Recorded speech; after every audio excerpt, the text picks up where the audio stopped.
Hi there, welcome to another Lemon C64 play guide and review. In this episode we'll be checking out Tutti Frutti, developed and released by Spider Jerusalem in 2014.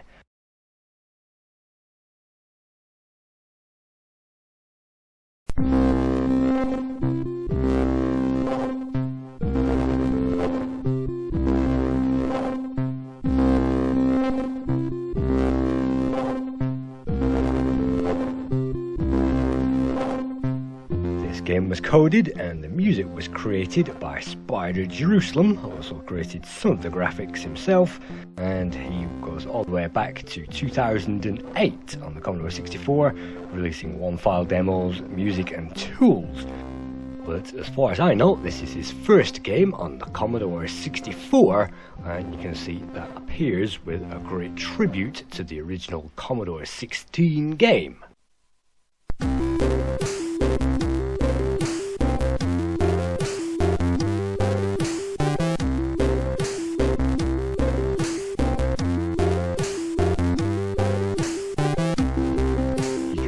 Akeem Volkers helped Spider J with the graphics, and he goes back to 2009 on the Commodore 64 and also works for the Mayday Group.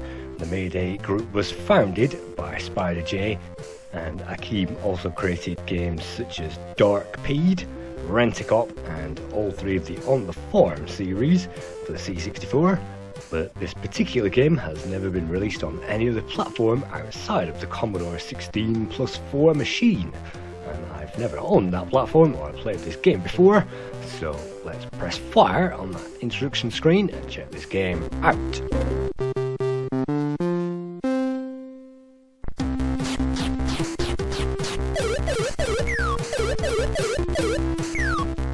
In Tutti Frutti we play as Super Strawberry. Super Strawberry is actually the king of the orchard.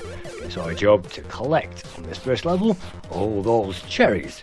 We can also gain an extra bonus if one of those apples lands on top of an enemy, but since we've collected all those cherries, that's the level complete.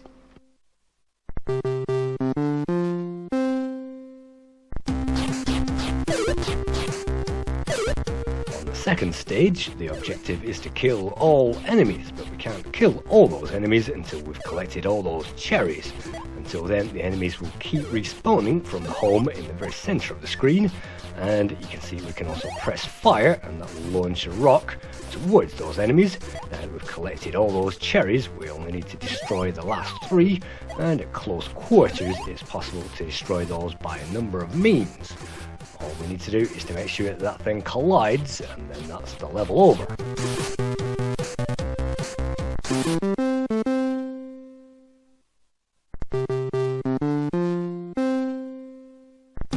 On level 3 we see the third scenario in this game, which is a Pengo-like maze, where the player has to throw rocks and blocks and apples into the aliens, and they will then die. Once all of those aliens are no longer on the screen, then we get to move on to the next section. Unfortunately, those critters do move around, and it's very difficult to line those things up sometimes, and sometimes it's easy for those guys to push us into a trap. So it's very safe to wander around the outside when all those guys are on the inside, and sometimes you can trap those in no problem. But the time is ticking up in this game. Unfortunately, the bonus counter is ticking down, and that means that we won't get the bonus unless we clear these guys away pretty smartly.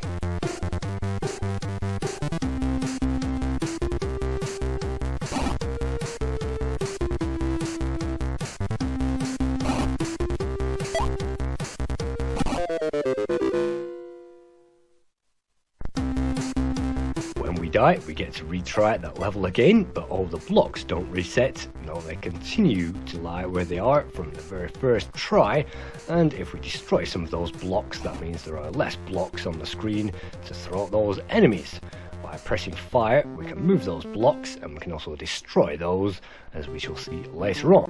And then it moves back to the first scenario again, where all we need to do is to collect up those cherries.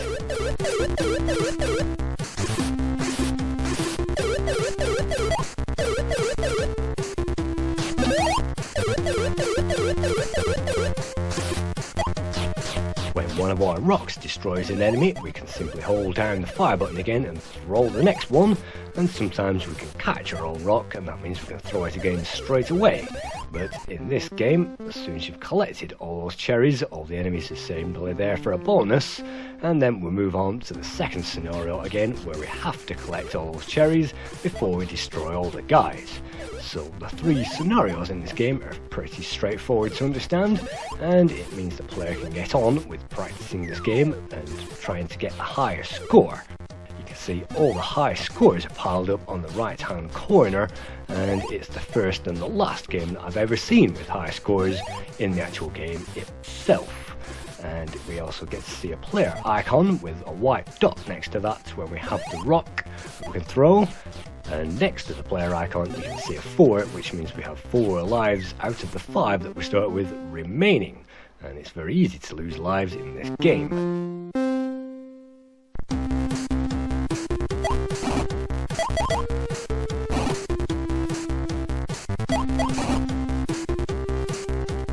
A quick way to defeat the Pengo levels is to throw cherry blocks from above and block off the exits, and I've been known to clear these levels in about 5 seconds before now. And at the end of each level, the number on the bonus counter will be added to the score, and then you gain a new bonus counter over the next level.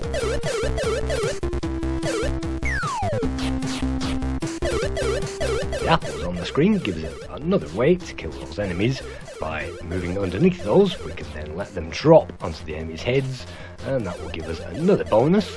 And it might surprise you to learn that this was actually played in the Lemon C64 competition this year in February, and this run is actually a live play from that competition, and unfortunately it isn't my highest scoring run from that competition.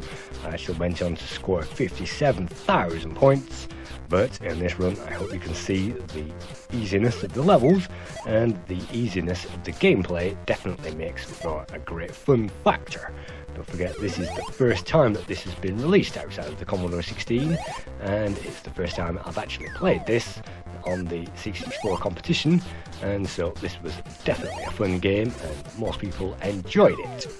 One early tip is to hold down that fire button as often as possible, and that should bounce around the screen and take out a few enemies the easy way, particularly if those are travelling down tunnels. Makes the level very easy. But you can see there we've run out of bonus counter, and that means that we lost a life. That's another way to lose a life in this game. You can't let that bonus counter tick down to 0, then you won't get any bonus, you will simply lose a life. And you can see it's very easy to destroy all the enemies when half of the blocks are missing, because our rock will bounce around and suddenly collide with something, and then that's the level over.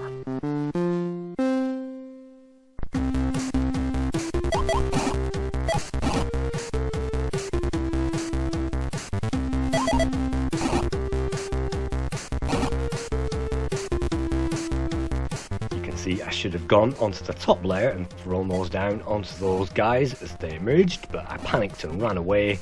Yes, it's certainly possible to throw those elements from the top, block that exit, and complete this level in under 30 seconds. But I panicked and ran away simply because I've lost a few lives already, and look at this guy. If you line those up, sometimes you can trap the enemies in a trap, but sometimes they simply wander around those and kill you anyway.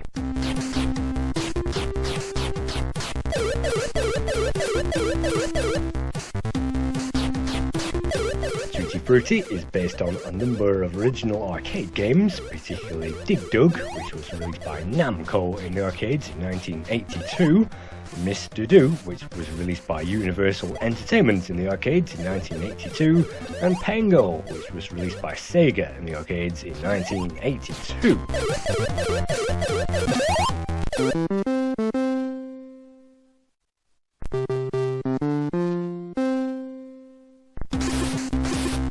This game, Tutti Frutti, originally appeared on the Commodore 16+4 machine in 1985, coded by Shaun Southern and released by Mastertronic. Shaun Southern began with Pac-Mania, not to be confused by the arcade Pac-Mania, but he released that in 1983. Olympic Skier appeared in 84. Quacky Quackers appeared in 1984 along with Duck Shoot, and games like Ad Infinitum, and he also converted Speed King, the game we've seen already. We've converted that to the Commodore 16.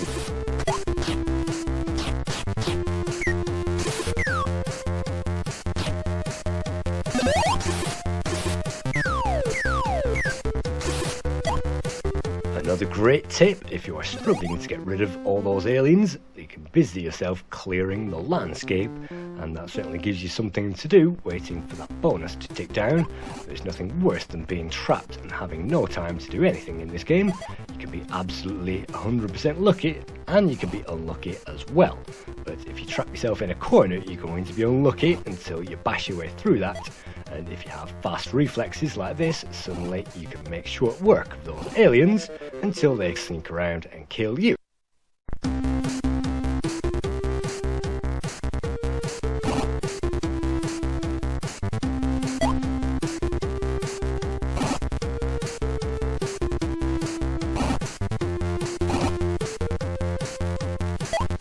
See, on the right we now have the highest score, and that means at this point in the competition my hands will be sweating all over the controller and it feels like I'm playing this underwater. But that's game over, that's the last life complete. And Commodore user gave the original Shaun Southern Commodore 16 game 68% in January 1984.